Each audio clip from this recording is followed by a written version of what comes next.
要答应这个混蛋搬到这个地铁都没有的地方。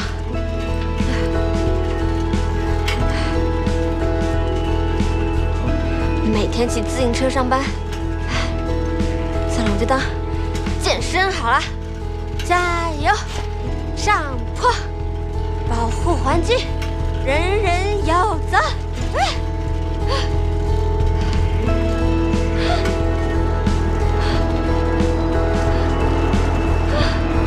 怎么还有那么长？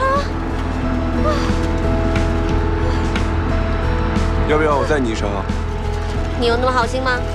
我才不上当呢。再问你一次，上不上车？谢谢你啊，我才不上当呢。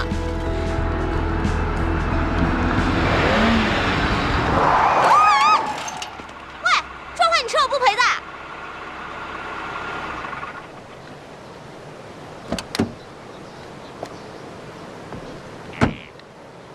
你别我干嘛？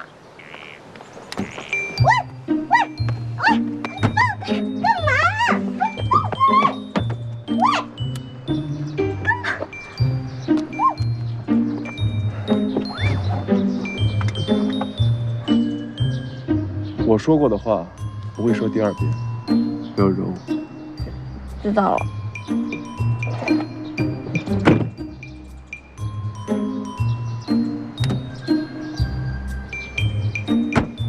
哎，那我自行车怎么办？我会找人善后。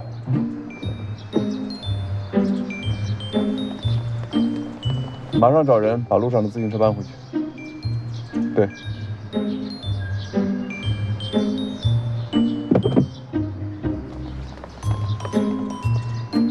池大爷怎么突然对我这么好？他不会是喜欢上我了吧？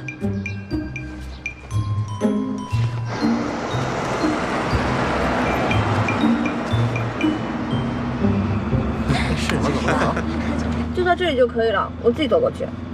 我送你过去。你的车太招摇，同事们会误会我的。停车！这不是吧？下车。要我说第二遍？哦，下，我马上就下。拿着。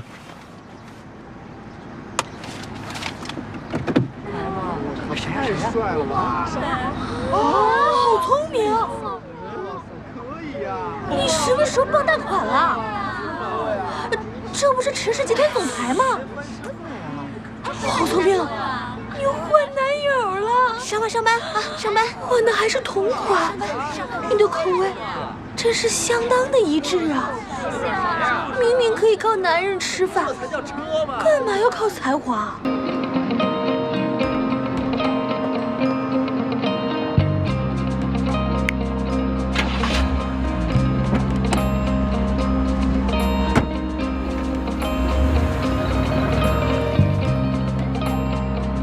跟上他。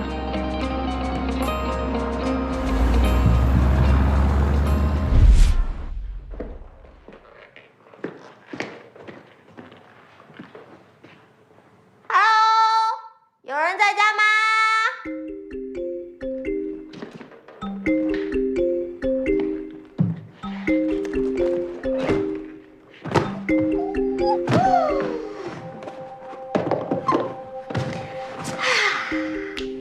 池墨那个家伙最近真是古里古怪的，又不让胖上去。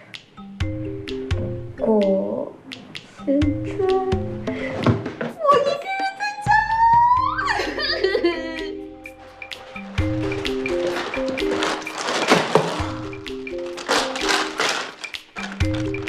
咋弄了？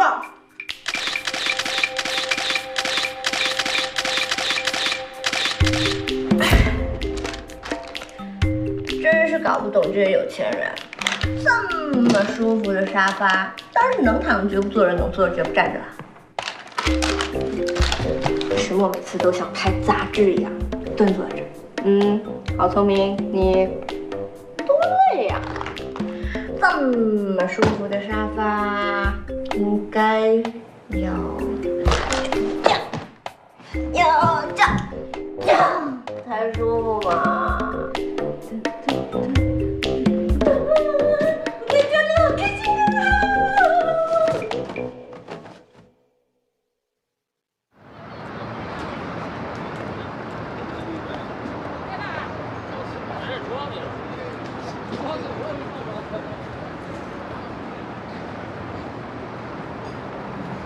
跟上他。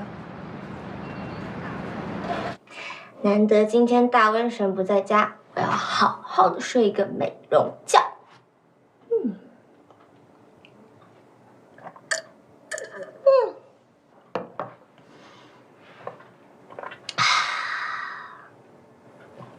再点一点生香。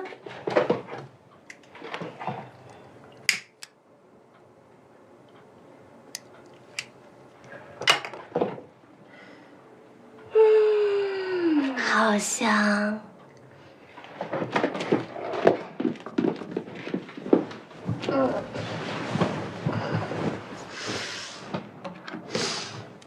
最后再放一个安眠曲。赐我有一个帅哥的好梦吧，晚安，好聪明。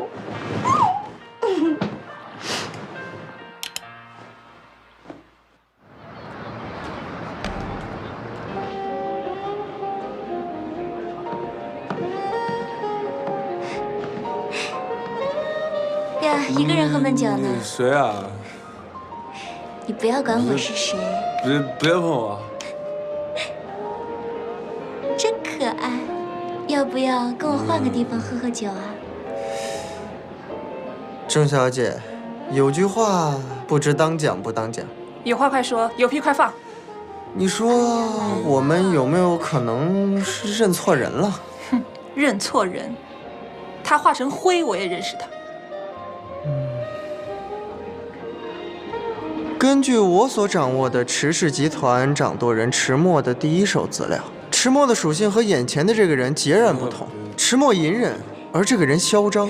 迟墨对品牌极度挑剔，出现在公众场合永远穿固定的品牌，而这个人更喜欢时尚潮牌。迟墨行为举止内敛，而这个未免有点太奔放了。总之，这两个人虽然长得相似，但习性却有天壤之别，不可能是同一个人吧？如果不确定，那就试试吧。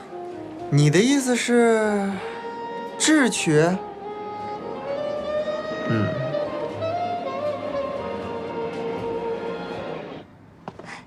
哎，你慢点儿，啊，就这儿。哎，小心啊！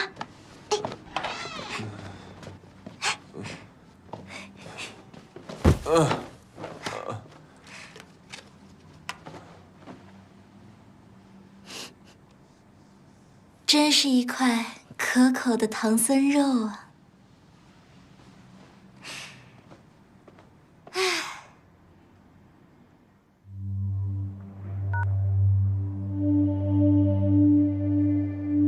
是我。你现在立刻让郝聪明拿一瓶红酒去酒店，记得用迟墨的名义。你这是什么意思？你别管我，你别忘了你答应过我的事情。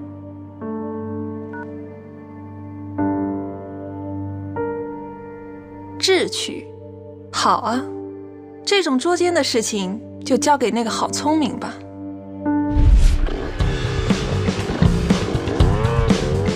开心，开心的快要飞起来了！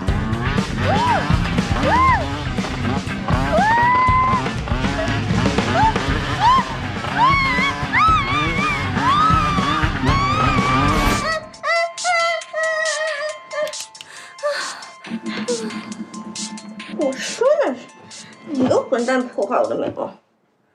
喂，郝小姐，迟墨让你马上送瓶红酒去酒店，地址发你手机上了。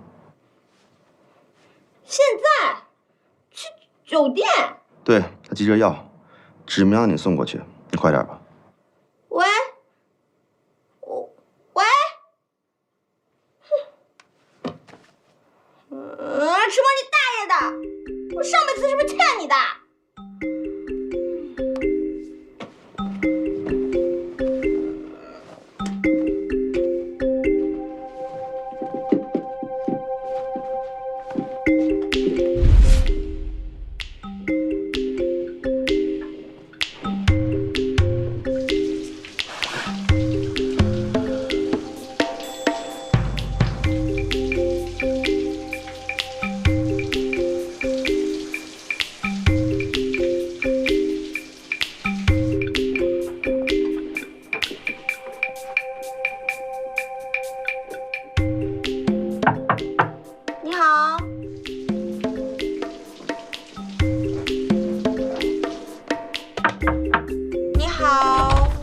送吧。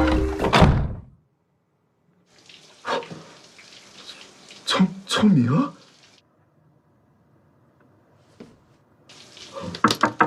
是不是有人敲门啊？洗你的澡。不行，得想个办法，一会儿让人看到我现在这个样子，叫你黄河都洗不清了。开门呢 ？Hello。刚刚明明有人开门的呀。不管了，迟默，反正酒我是给你送到了，我放在这里，丢了别怪我啊。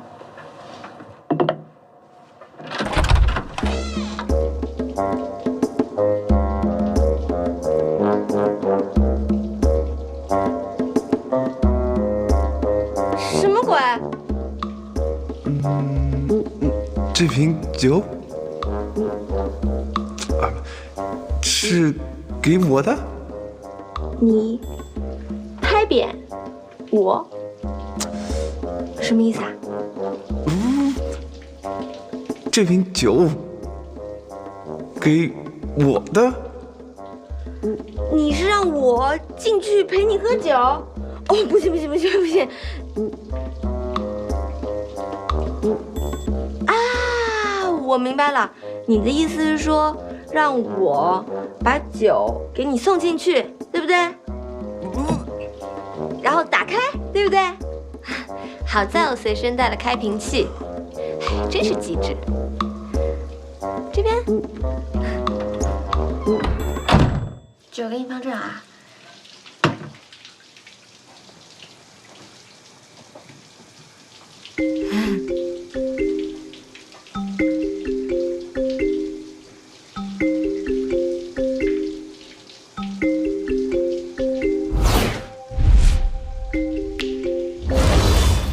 这会不会是人妖吧？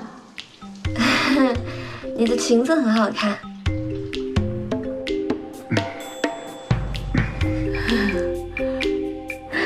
哎，你怎么穿着我的衣服啊？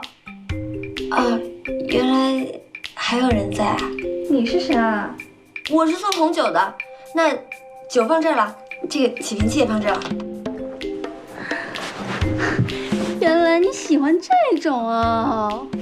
我那还有高跟鞋丝袜，你要不要试一试？哎呀，我告诉你啊，你别再碰我，再碰我，我给你动粗了。干嘛发这么大火啊？这声音是……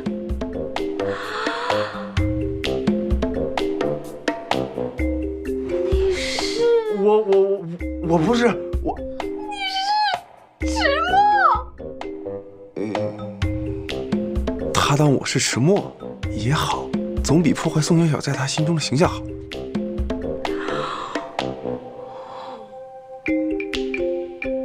你以为我是谁？你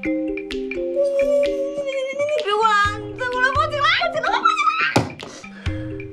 今天晚上的事你都看到了，如果你敢告诉第三个人，我会让你死得很难看。救命！你变态！听到没有？回答我。听到了。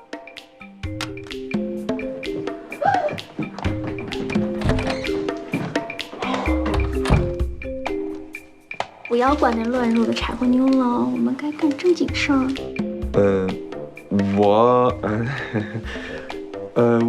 我还真是没怎么跟女人玩过。如果你不介意的话，我可以叫我男朋友过来，我们三个人一起玩。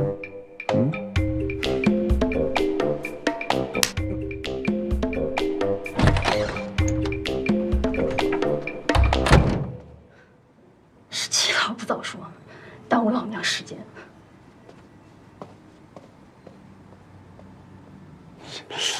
今天这日子真是我的倒霉日子，先装完女人，又装基佬。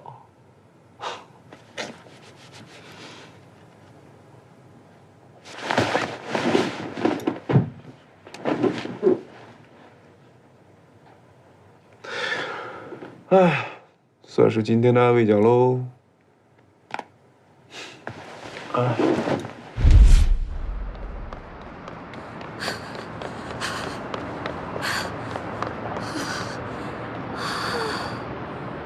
吓死我了，吓死我了！想不到迟墨这个人平时看起来文质彬彬的，竟然是个死变态！怎么会这样啊！我靠，幸亏我跑得快。哎，我手机呢？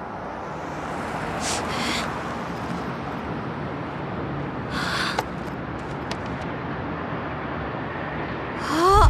回答我。听到了，一定是落在刚刚的酒店房间了。哎，不行！可是如果那个死变态还在房间怎么办？可是我手上又没有手机，又没带钱，今天晚上露宿街头怎么办？哦，不要露宿街头！算了，死就死吧。加油，好聪明，加油！嗯。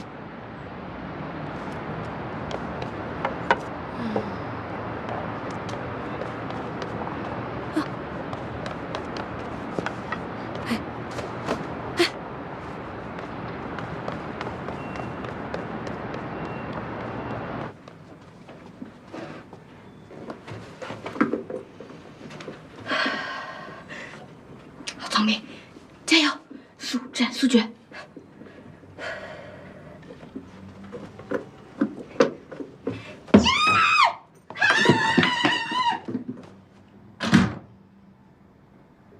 原来迟墨那个死变态已经不在了，啊，那我就放心了。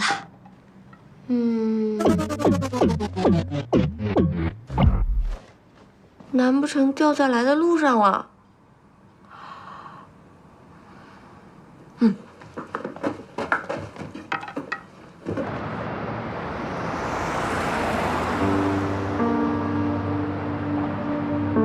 怎么感觉身后怪怪的？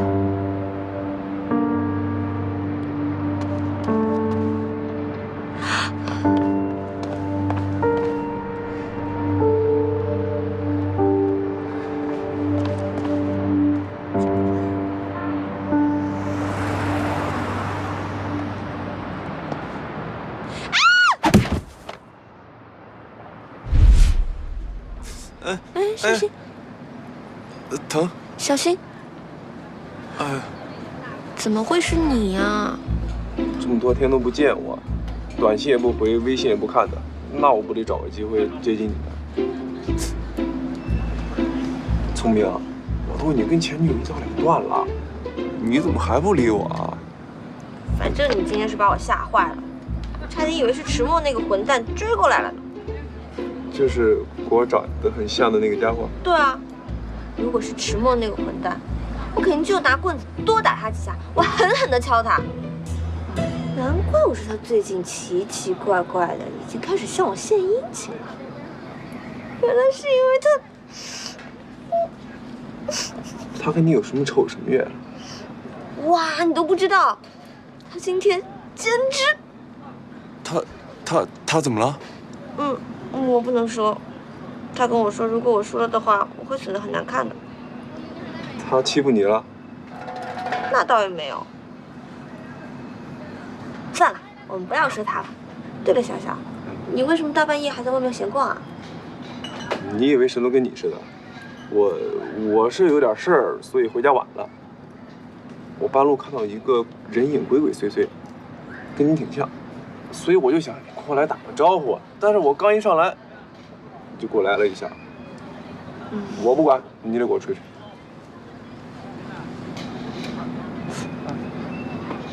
对不起了，对不起了。你知道，自从我被坏人绑架了之后，我自己一个人走路总是怕怕的。迟墨那个混蛋说什么我被坏人盯上了，所以让我住到他家保护我。可是我现在知道迟墨他自己也是个大变态，我觉得别的坏人跟他比，简直都比他好多了。要不是为了你的安全起见，我早就劝你离开那个变态家了。不过现在还不是时候。啊？直到我有能力保护你之前，聪明，就委屈你先待在他家。我觉得出于保护证人，他也不会伤害你的。嗯，你怎么知道？我也不是很清楚。哦，对了，叮，这是什么啊？这个啊，你随身带着。如果那个家伙敢靠近你半步，你就给他狠狠的来一下，电死他。哦，对了，我告诉你啊，以后这么晚了，不准一个人在外面，听到没？啊，对哦，都这么晚了，那我要先回去了，明天还要上班呢。拿着，这个谢谢。注意安全啊！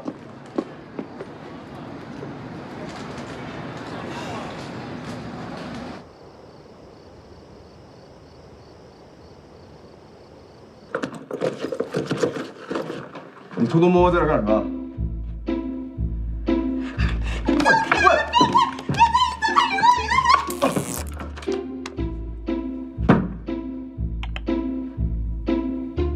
我只是路过而已，你们继续。郝聪明，你干什么？你个疯女人！我受不了了，我要跟你解约。女佣劳务合同尚在合约的履行期内，未经甲方允许，乙方，也就是你，不得擅自撕毁合约。那是你以保护我为由做诱饵胁迫我签的不平等条约，现在我又不用你保护了，合约自然不算数。为什么不用我保护？因为你是个变态！我宁愿被人跟踪，我也不要跟一个变态天天住在一起。虽然我不明白发生什么事情，但是合约上白纸黑字。合约上第32条规定，甲乙双方若违反条约，需要向对方赔偿违约金2000万。什么？10万、千万、10万、100万、千万、2000万。所以你想搬走也可以，按照合同上赔钱就行。2000万。假如我年薪20万，我要还上100年，就算加上通货膨胀以及加薪等因素，我至少也要还到80岁。哦，那我这辈子岂不是都要赔进去了？想好了吗？迟墨，你昨天才发誓说你再也不为难我了，这24小时都没过你就反悔啊？人与人之间的信任哪儿去了？与其相信信任，我宁愿相信合同上的白纸黑字。迟墨，我知道你熟读《孙子兵法》，熟练掌握各种坑人技巧，会4国语言，但是我没有想到你竟然还会川剧变脸，算你狠！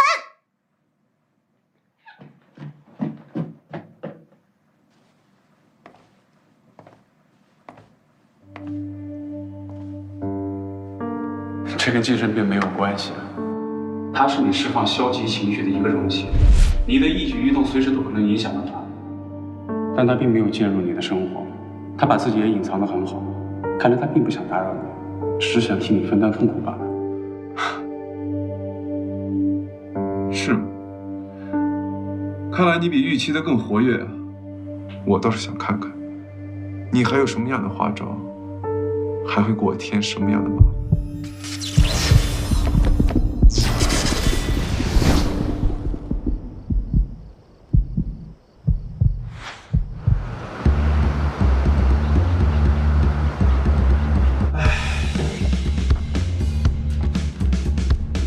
迟墨，真的是不好意思。今年的流星雨的周期比往年的更长，所以我活动的时间也顺带延长了。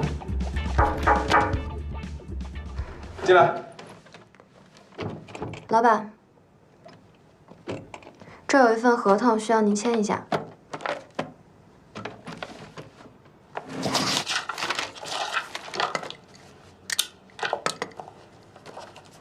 老板，您怎么用左手？怎么了？没有。啊，我现在在用左手练字儿。怎么样？我左手写的字儿还不错吧？和您右手写的一样漂亮。我不这么认为。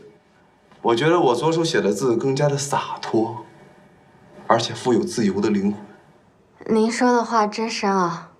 哦，这是新一季产品代言人的邀请函，还有这些是关于各个代言人的造型设计，您看一下。摄影棚的事儿怎么样了？已经安排好了。哦，对了，你通知他们一下，我下午会亲自去摄影棚那边监督拍摄事宜。好的，老板。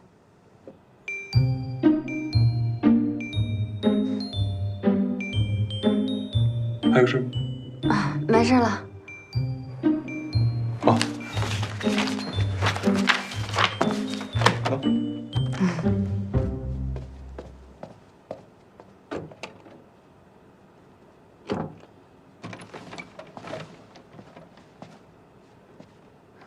迟墨，迟墨，今天我就给你改一改你那老古板的 style。你的计划毫无用处，昨天一无所获。昨天也不是我计划。你说什么？我是说呀，就我最近的研究表明，在这男人和女人之间啊，你要是表现得越屌、越拽、越难以驯服，可能在他心目中的地位就越高。相反，你要是唯唯诺诺、百依百顺，可能他就会看轻你。所以呢？我决定我们再也不要走这种苦情的路线，我们要逆袭，我们要爆发。怎么逆袭？说到点儿上了。这是我最新研究的前任攻略套餐。然后你看第一项，就叫做以退为进。以退为进。退到无路可退。就你这些馊主意，赶紧把自己的店砸了，滚！郑小姐，你可以侮辱我的人格，但你不能侮辱我的职业。有钱，顾客就是上帝。我们做服务业是有尊严的。哼。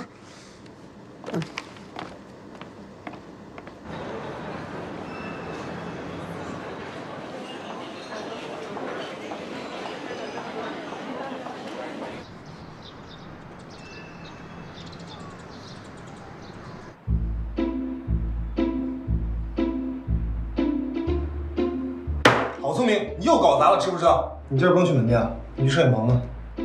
那大明星明明都跟咱们签了协议了，就因为你的陨石戒指抄袭事件，人家说代言有争议的产品影响人家形象，现在解约合同都在我这儿了，你说气不气人？对不起，对不起，对不起，这件事情都是我处理不得当，都怪我。我不管谁对谁错，现在咱们陨石系列要重新上线，你去把那大明星给我请回来。是，我一定尽我所有的努力挽回公司的损失，交给我吧。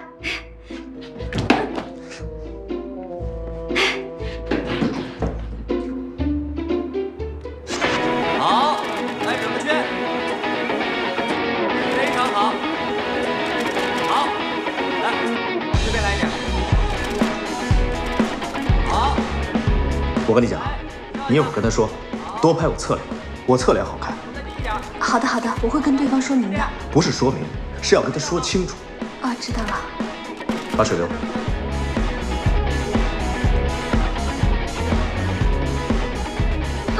王老师，啊，您真的在这儿啊！你真人比上镜更帅，我特别喜欢你之前那个电影。谢谢，给人家几张我的签名照吧。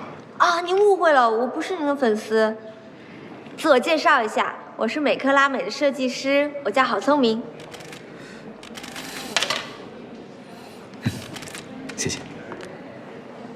哦，你就是那个一稿多卖的设计师是吗？这件事情从头到尾都是一个误会。我这次来呢，也是希望您不要解除和美克拉美的合作，毕竟这样对双方都没什么好处。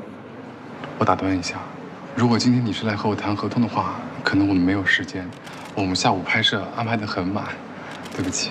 哦，我知道，那我就在旁边等着，然后您看你什么时候忙完了，有时间了，方便了，我们再聊，好不好？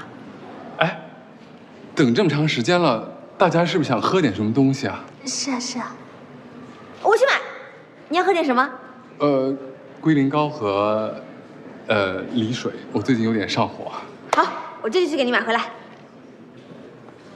啊，大家稍微休息一下，下午茶由我们王老师请客。啊，是这样的，我们这里这么多的人，不可能只看到我一个人喝，你说是不是？我明白，我理解。那大家要喝什么？我登记一下，我去帮大家都买回来，好吧？好，谢谢。你好，你要喝点什么？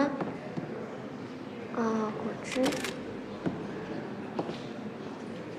你好，你要喝点什么吗？好咖啡。你说了，美克拉美是不是在搞笑啊？拍这么个小未来什么意思啊？喝点什么？想让我回心转意吗？喝绿茶。等他这些东西全都买完了，咱走拍完吧。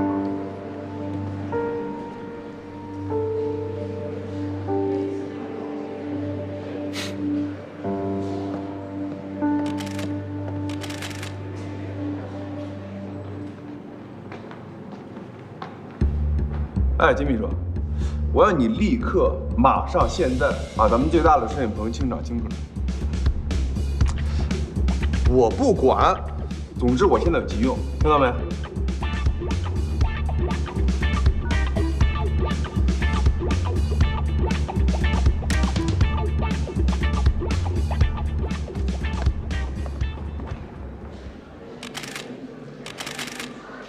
啊，非常抱歉，今天这个摄影棚暂时不能用了。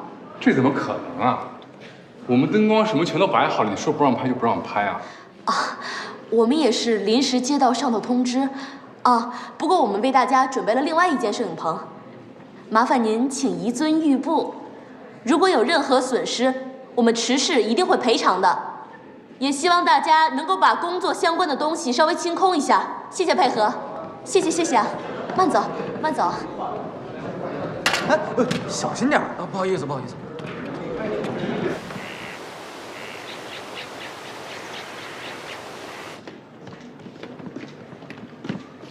水来啦！哎，人呢？怎么样，金老师？非常完美。可以吗？这样？准备开始拍吧。咦，聪明？小小，怎么会是你啊？王老师呢？王老师谁啊？不知道。但是你怎么会在这里啊？我想你喽，过来看看你不行啊？哎，好啦，我是来试镜的。试镜？啊？别闹！我没闹，我来参加池氏集团新一季代言人的试镜，一会儿准备在这儿拍点东西什么的。哎，但是刚刚我来这个棚的时候是王老师他们在拍啊，我没走错棚啊。这个楼里棚挺多的，估计他们去别的棚了。行啊，小小，你现在都已经开始试镜啦。改天混上了代言人，我也可以好好的跟朋友炫耀炫耀。你呀，跟我有点熟悉，真是。那你好好拍。可以了吗？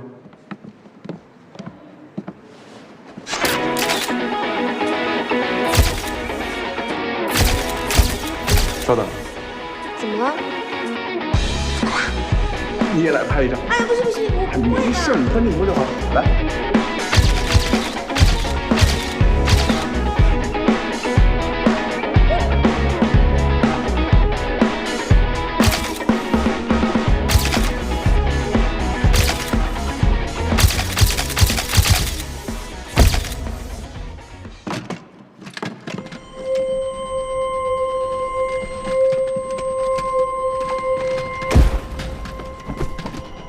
哎，快过去帮忙！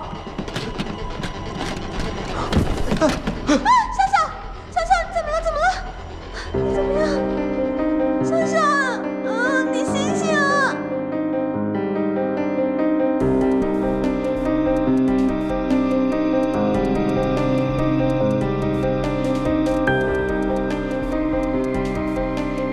聪明。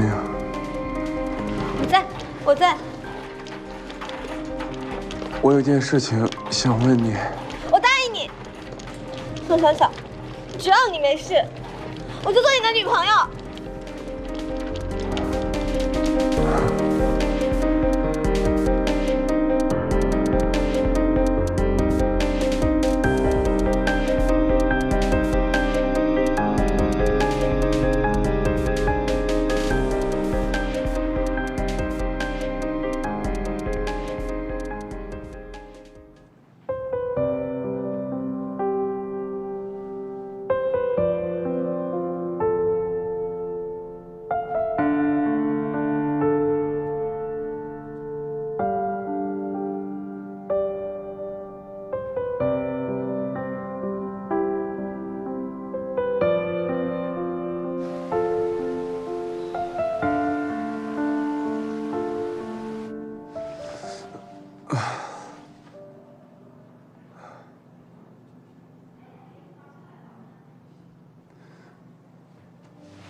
他又出现了，这次他又做了什么？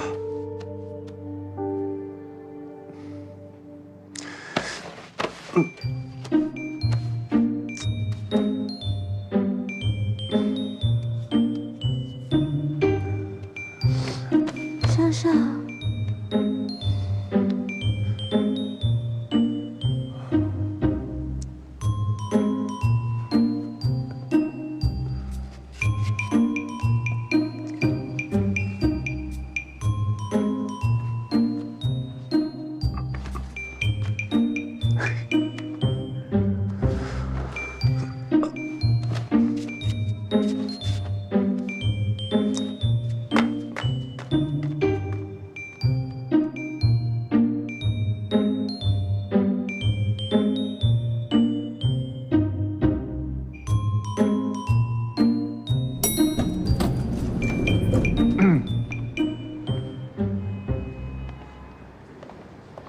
池总，池总，这海报上不就是他吗？哎，对啊，是池总啊。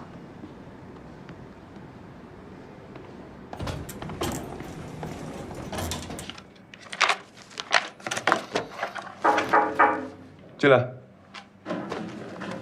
老板，关于新一季的服装广告，因为和之前的代言人合同已经到期了，这一次启用的是新人，是由国内顶尖的时尚团队DG工作室一手打造的。这是样片。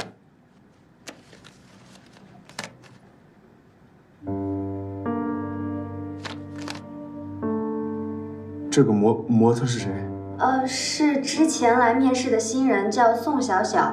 之前没有什么走秀的经验，但是DG的医美老师一直坚持用她，说她对时尚的把握有独特的见解，而且效果确实不错。有她资料吗？有的。看这么明目张胆的参加广告拍摄，真是够嚣张。照片上的模特和老板好像啊。老板，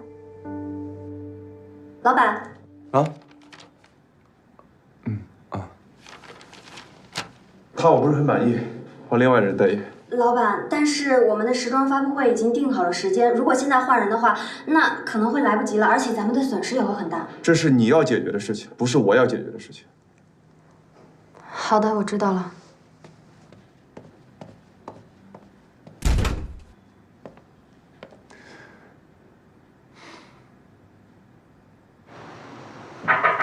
经理，你找我啊？ 池氏集团你也去过几次了，熟门熟路的。你去交接一下陨石系列的后续程序。又是我，又要见到志墨那个大变态了。别唧唧歪歪的了，那边工位都给你安排好了。哦，是，我马上就去。经理，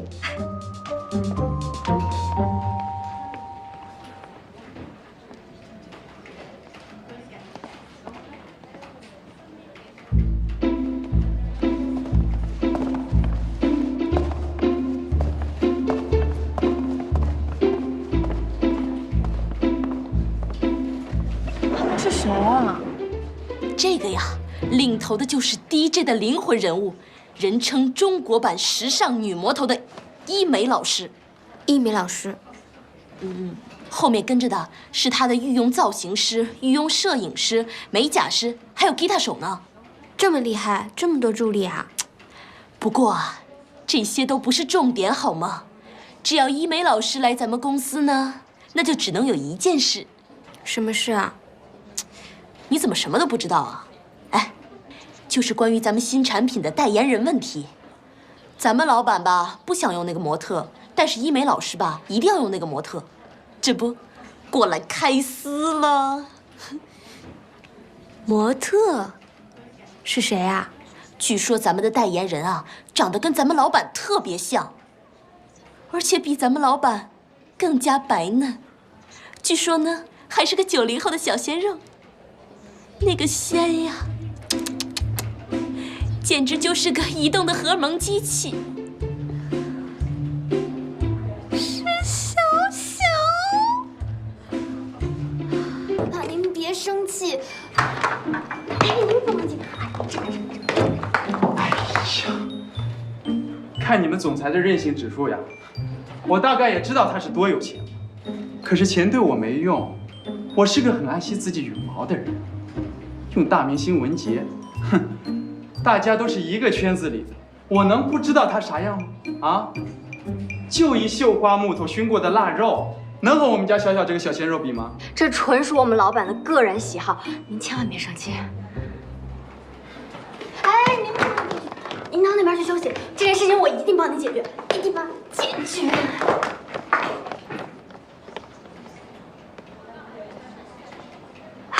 聪明，你来了。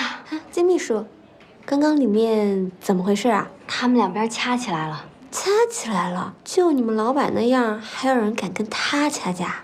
就金老师一个人不停的在说，从头到尾我们老板就只说了一句话：出去。宋总助，你来了，老板正在里面发脾气呢。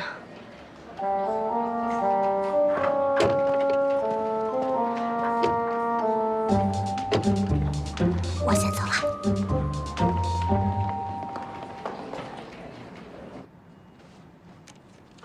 不就一个模特吗？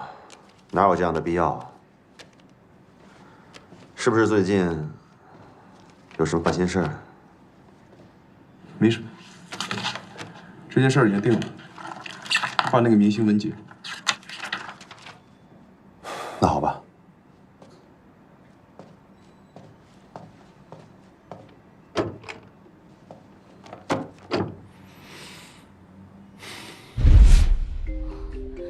我的小鲜肉估计没戏了。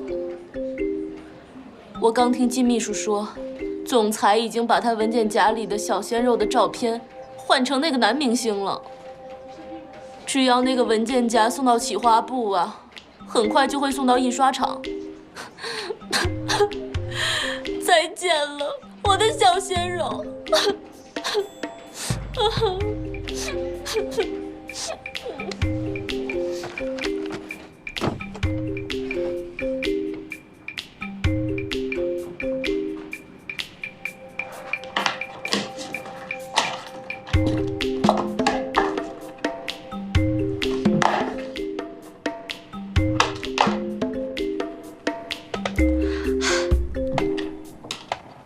池总好。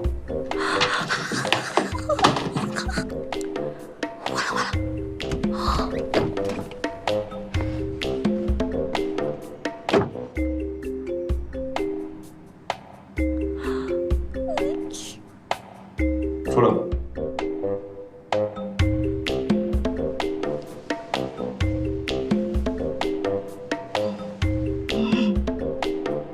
其实我是可以解释的。说。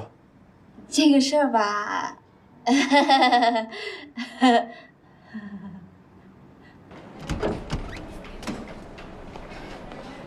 这个代言竟然是属于小小的。作为他的女朋友，不管怎么样，我一定得帮小小把代言抢到手。可恶的迟墨，我不会放弃的。迟总，你要回家啦？我想起来我还有东西落在那里，可不可以载我一程？不说话我就当你默认了，默认了。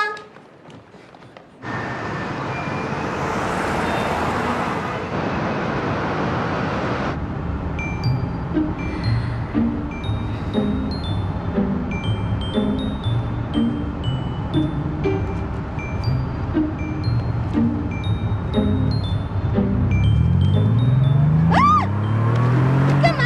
开那么快？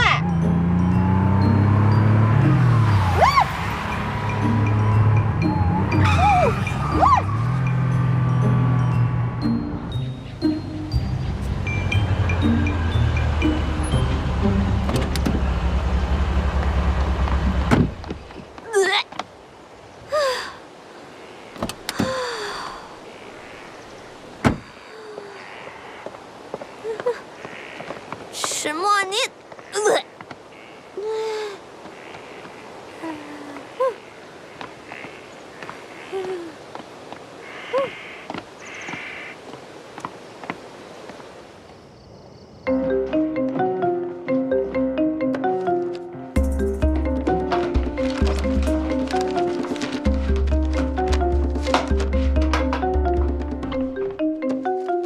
是不是在找这个？是那什么啊？我就是那个，我就是我。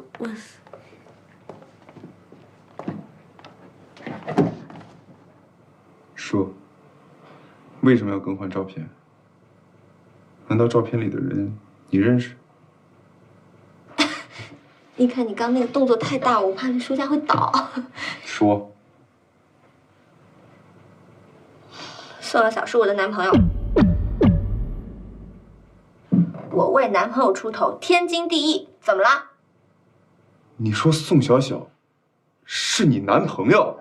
对啊。跟他分手。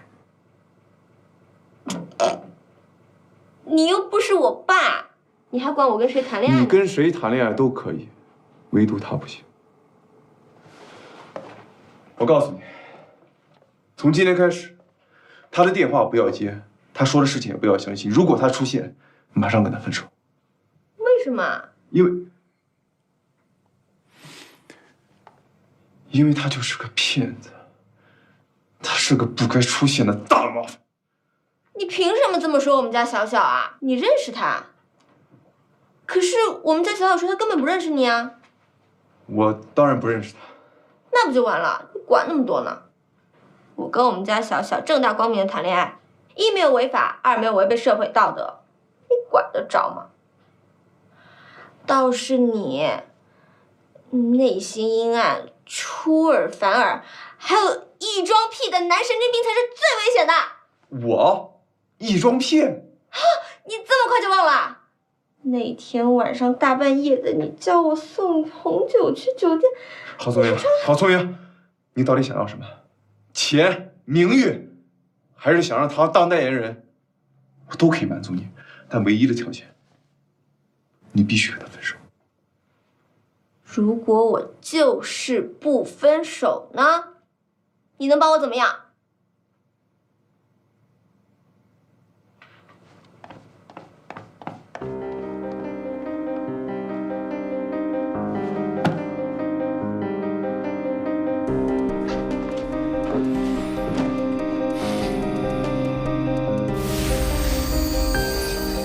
对，我不管谁反对，马上给我撤下封小小。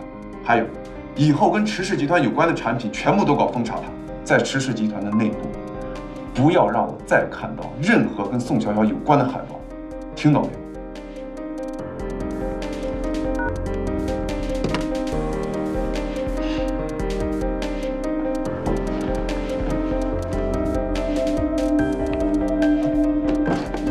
宋小小，不管你想做什么，我都不会让你得逞。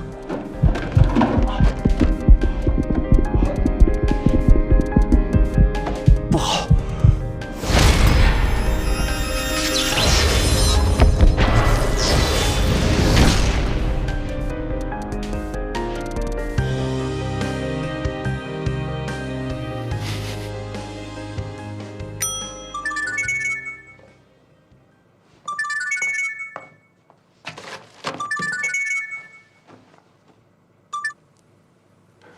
喂，老板，公司那边传来消息，说临时更换的代言人坐地起价，要求代言费增加30%，超出了预算。您真的要换掉这个宋小小吗？这样有些得不偿失。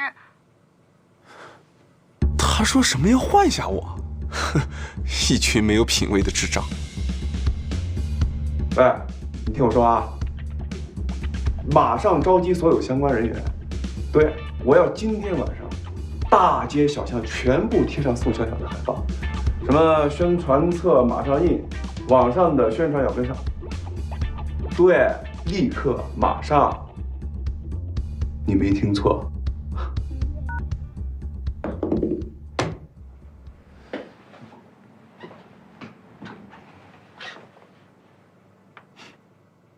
石墨，你自己不好好利用这个身体，还嫌弃我的海报？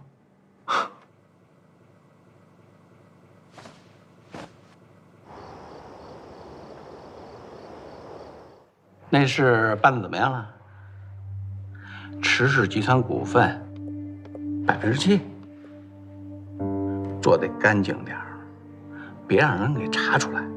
爸，老朱啊，你回来了，以后再说。爸啊，你刚刚在说池氏集团的事情啊？你听到什么了？池氏集团7%的股份什么的。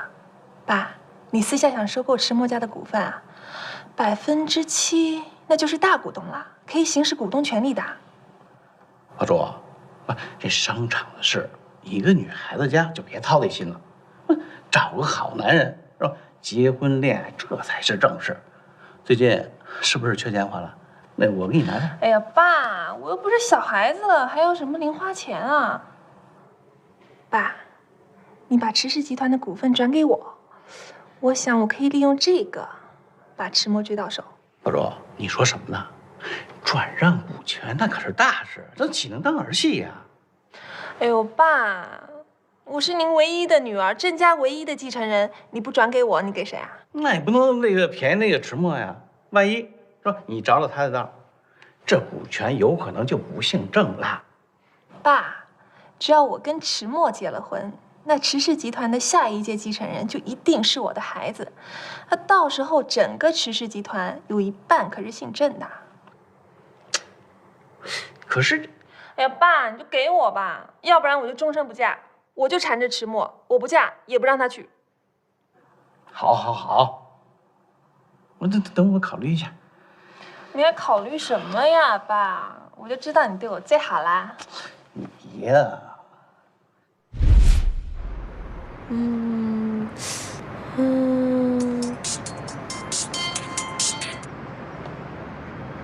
什么？你说池墨到了咱们门店？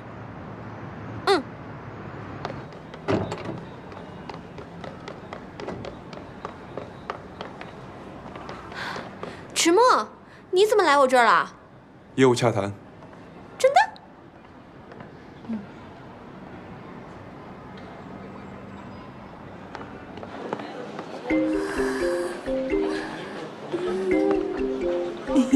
哎，别看了，口水擦一擦都掉到桌子上了。真的好帅，好帅啊！他以后就成为我的新男神了。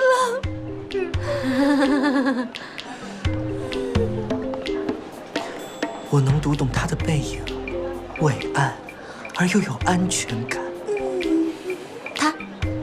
他是男的。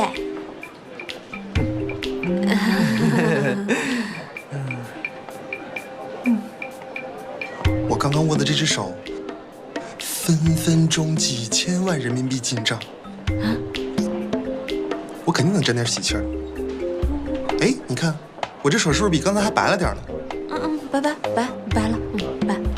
聪明啊，几天不见，你整个人简直是焕然一新呐！有吗？聪明，你知道吗？今天啊，池氏集团总裁亲自来咱们公司呢，钦点你做珠宝设计师。原来池墨来门店是为了钦点我做珠宝设计师，怎么回事？听到这个，竟然还有点小感动。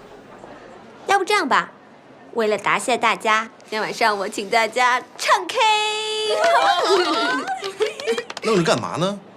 这工作时间知不知道？不知道怎么在公司里做出点业绩，成天想着唱 K 唱 K。哦，对了，郝聪明，来一趟。哦。郝聪明，告诉你一个好消息，要给我加薪？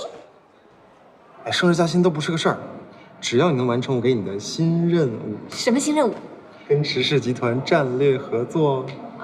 经理，咱们能不能有点骨气啊？我刚刚从卑躬屈膝的那种状态恢复了自由，你现在又让我去抱大腿啊？说什么呢？什么抱大腿？会说话吗？这叫战略合作。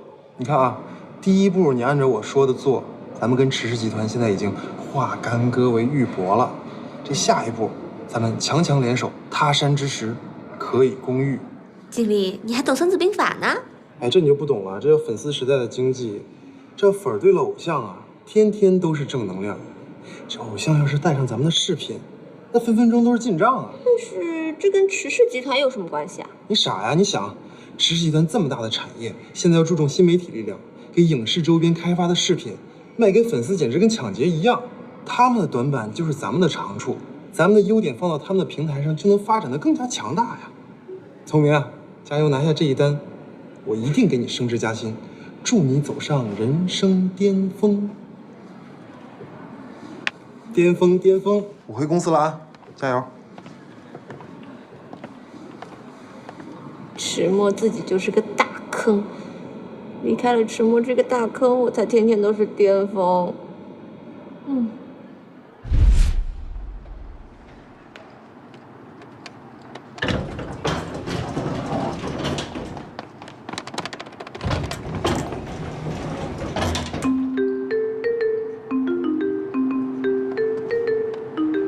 不进来吗？进，当然进了。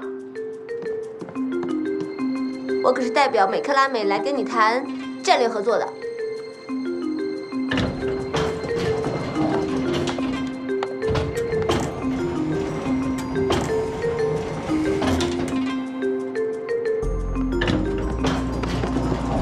糟糕，不是冤家不聚头，这样的情节一般只能出现在电视剧里吧？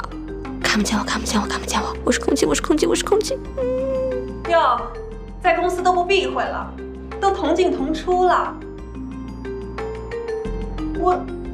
我没有，我没有跟你说话，我当你是空气。他怎么知道？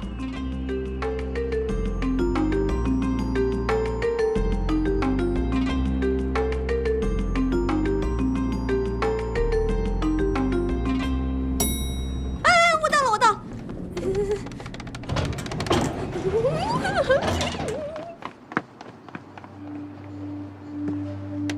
设计稿是你搞的鬼吧？你调查我，你为了他，你居然调查我，迟墨，你到底想怎么样？你难道不明白我的心吗？迟墨，总有一天你会后悔的。这款瑶光之星是我们公司最新设计的一款钻戒，瑶光是北斗七星的第7颗星，是北斗星的斗柄，由它来指引方向。那么以这颗星来命名呢，就是希望钻戒可以像星星一样，指引那些在爱情中的路痴，早日找到他的真命天子。那颗叫什么？玉衡。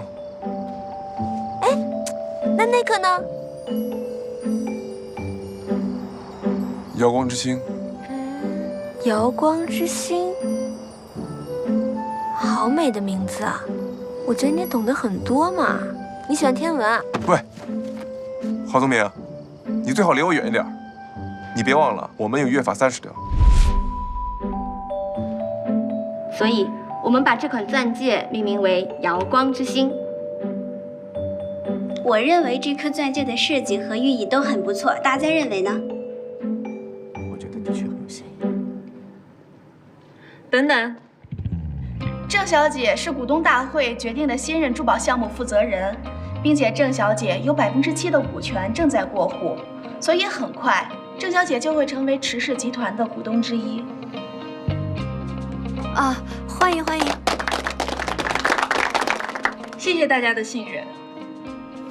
这位女士的设计勉强过关，据我所知，好聪明是吧？有抄袭前科。我们公司之前的陨石系列因撞车事件闹得沸沸扬扬，而这场事件的主角正是大家面前的这位郝小姐。撞车事件之前已经解释得非常清楚了，那是迟总大度，下面的人也没法说什么吧。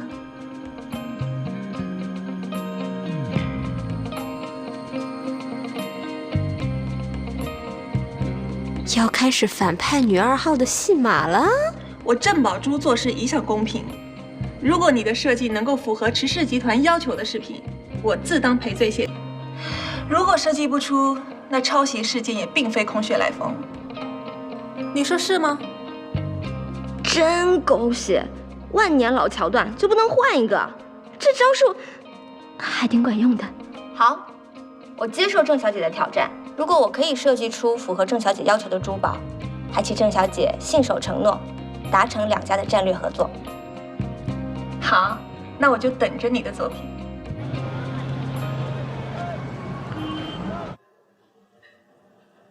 郑氏集团怎么能拥有7%的股份？这事儿你事先不知道？我也觉得这件事情特别奇怪，应该是恶意收购。宋总助，这是最新的专章册和海报，请过目。怎么还是宋小小？我不是告诉过你换人了吗？池总，这不是您亲自决定要把他换回来的吗？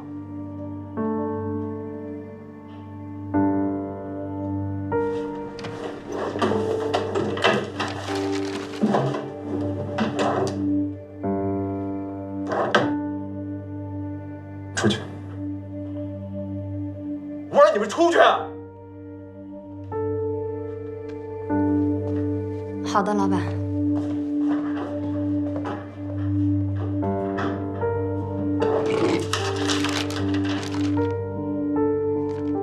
池大爷，你最好乖乖的让我的海报上市，否则我有更劲爆的代言方式哟。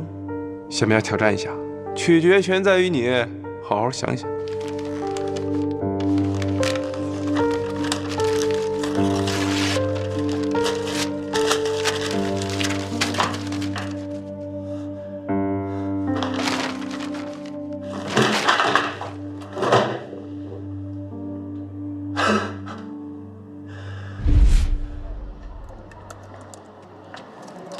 以后啊，我们的什么设计稿呀、电脑呀，可都得小心点，万一……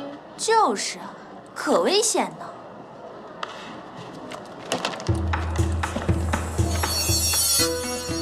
各位，有哪位要与我郝聪明比试的，尽管放马过来。背后落人长短，岂非大侠做派？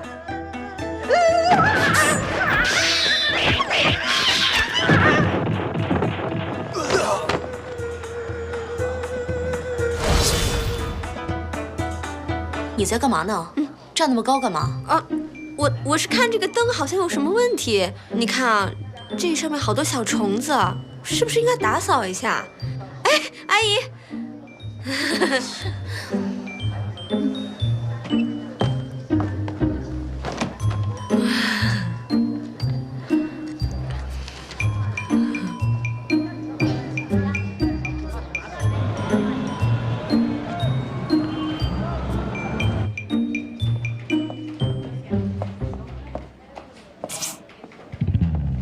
珠宝研发部刚刚成立，我看了之前的方案，这个钻石匣周边开发的很不错，我会以它作为我第一个项目。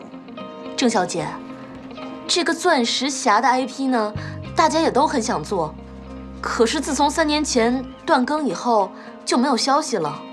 这个作者更加是神龙见首不见尾的神秘人物。我们也一直很想联系他，但是……好了。这世界上只有不努力的人，没有成不了的事。我要3天之内拿到授权。我看这件事情就交给郝聪明小姐办吧。我这人做事一向公平，交给郝小姐，自然她最合适。诸位还不知道吧？郝聪明可是位网络作家，还出版过一本我叫郝聪明的畅销书呢。这可是你的优势，好好把握。但是我是真的不……来，我们给郝聪明鼓掌。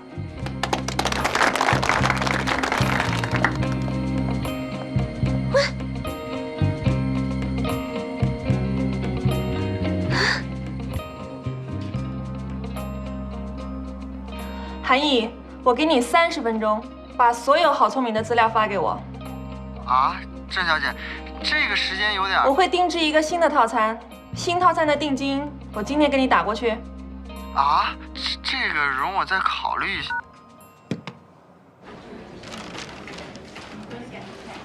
哎，你好，这个好像不太行，你有消息了是吗？啊，等等，我记一下。哦 ，OK， 我再查一下。刚摆平一个大魔王，又来了一个女魔头。你没看到，他今天在办公室简直像要吃了我一样。难道是因为迟墨？我跟迟墨假同居的事情被发现了？韩毅，该不会是你吧？说什么呢？怎么可能？我早就跟他闹掰了，上一个套餐他居然给我差评，你知道吗？气得我呀，从此以后跟他老死不相往来。况且那条消息应该值不少钱，我怎么可能把商机这么轻易的泄露给他？那怎么办呢？听这话，小主您是遇上什么事儿了？他让我拿到钻石匣的周边开发授权，要不要我帮你打听打听道上的消息？最近穷，没钱。哎呀，跟我还提什么钱啊？这样，你先欠着。不过听起来这事儿也没那么简单。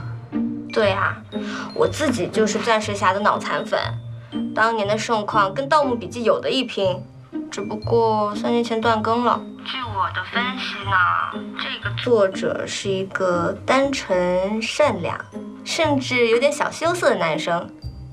他对天文学有很高的造诣，富有浪漫情怀，而且他有一个很心爱的女生。不过作家圈里面有人说他写文猝死的，但是我更愿意相信，他是跟他心爱的女生一起去过平淡而幸福的生活了。老板，郑小姐要郝聪明拿什么钻石匣的授权书？钻石匣？您知道，但是难度有点大。这个作者已经退出网文界很多年了，这小妮子可真够折腾的。我知道了。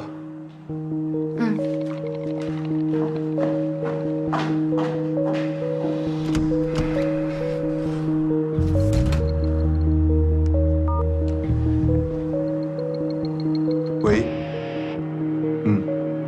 那就拜托你了。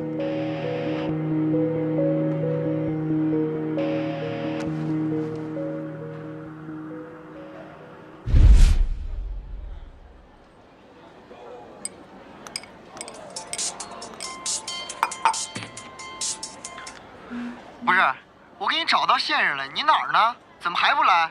这么大热的天儿，我一个人巴巴的站在这太阳底下，别说热成狗，我都快给热成12生肖了。不好意思啊，不好意思，情况有变。昨天我收到一个匿名短信，说在我的朋友圈里看到寻人启事，特地告诉我钻石匣的情况。哎，我觉得有可能是我的粉丝哎，看不得我有难。我说好聪明，你虽然叫聪明，但是你得知道那就是一种美好的愿望，咱能不能别老干傻事被人骗？怎么就是被人骗呢？他又没有要我什么劳务费。请问是郝聪明小姐吗？你等一下，我是。有你的快递儿，请您签收一下。哦，好。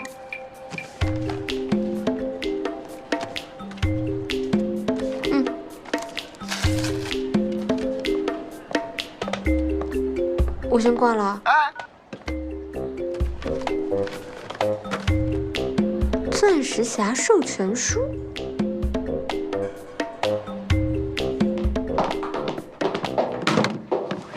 你不是说钻石匣方案是一个不可能完成的任务吗？按道理讲是这样啊。据我的线人说，这作者3年前就去世了。那为什么还可以拿到授权书呢？会不会是遗嘱继承人啊？滚！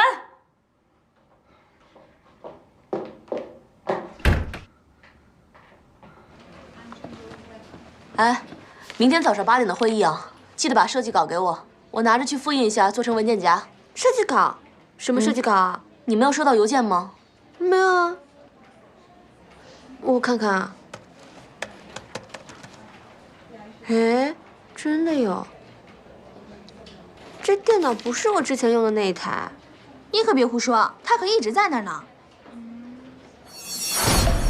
哟，你们就这点伎俩啊？换电脑、藏消息，你们当我小？杜拉拉升职记看过没有？75集的《甄嬛传》都白看了，韩剧女2号都他妈跳戏呀！哼，一个个的，一点斗争经验都没有。哎，让我斗也不是，不斗心烦。好，开会不是明天吗？明天8点之前我会完成的，放心吧。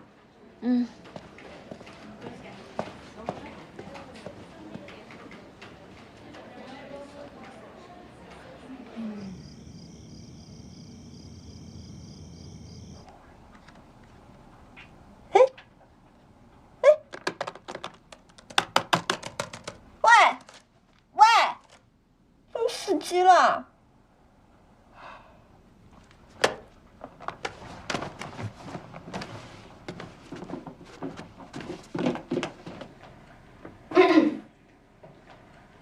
怎么了？那个，我的电脑不知道为什么死机了，我设计稿还没完成呢，帮我看一下吧。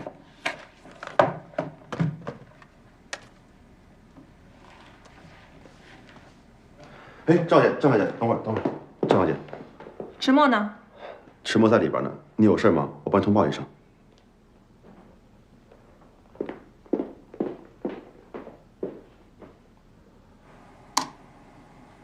好了。谢谢啊。郑小姐，你怎么在这儿？贱人，你敢勾引迟墨？我没有。贱人，郑宝珠，你发什么疯？你跟他住在一起，是又怎么样？你跟这个女人什么关系？你误会了，我们两个人真的是……我跟他什么关系？你管得着吗？你3番2次拒绝我，就为了这个女人？既然你都看到了，我也没有什么好隐瞒的。显而易见，郝聪明是我迟墨的女朋友。啊，我是迟墨的女朋友，是你忘了吃药还是吃错了药？别多嘴，配合我演戏。迟墨，你以为找了这么个女人来做挡箭牌，我就会相信吗？需要我为你证明一下？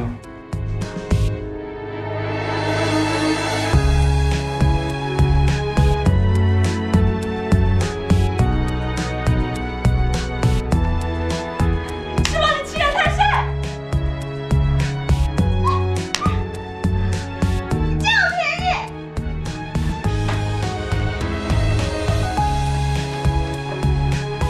我再也不要理你了。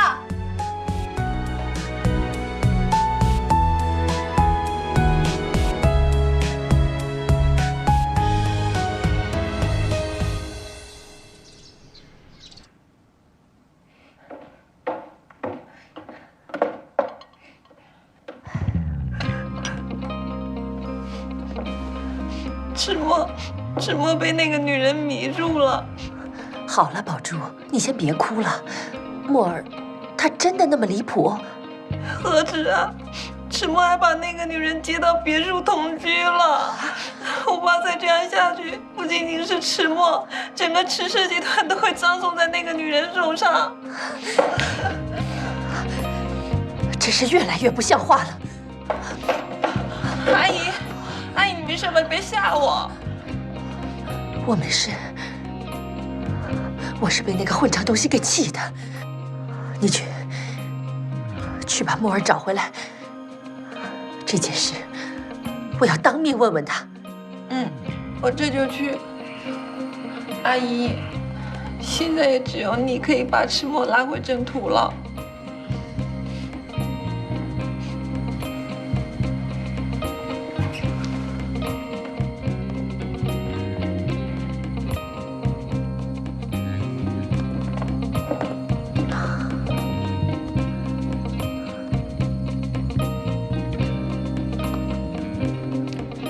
就按照你的思路，做一个本季度的企划案给我。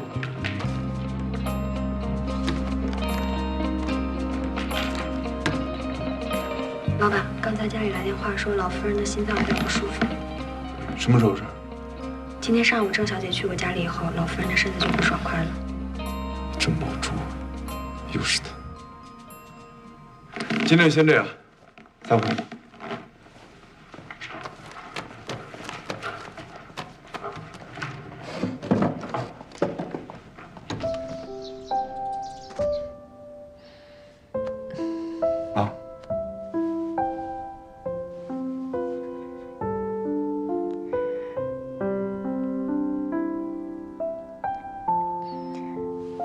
我听宝珠说，你最近把一个女孩弄到家里去住了。他怎么说？他没说什么，只是说，自从你跟他分手之后，就一直没再搭理过感情上的事儿。既然你已经做了选择，我总该听听你是怎么想的吧。那个女孩家里是干什么的？就是很一般的家庭。一般人家的女孩能被你看上，那她样貌、学识方面一定有什么过人之处。没什么过人之处，就是普通到不能再普通的女孩。扔到人堆里都找不到那种。那你选择他，而不选择宝珠，我倒是想见识见识这个叫郝聪明的女孩。好，那我就带她来见你。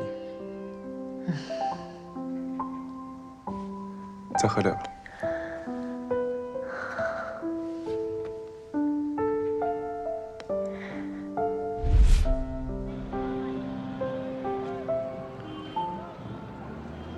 池大爷有何贵干呐？我警告你，不许再对我动手动脚。看一下，想吃点什么？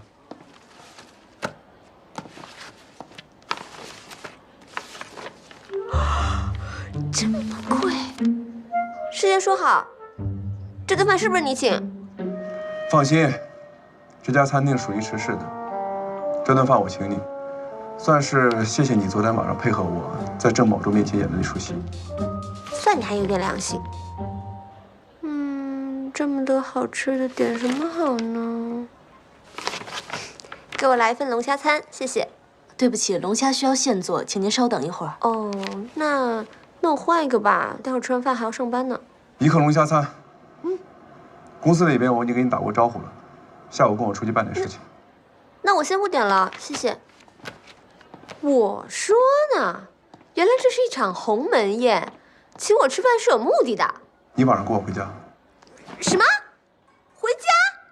你有什么阴谋？作为我的女朋友跟我回家，我妈要见你。好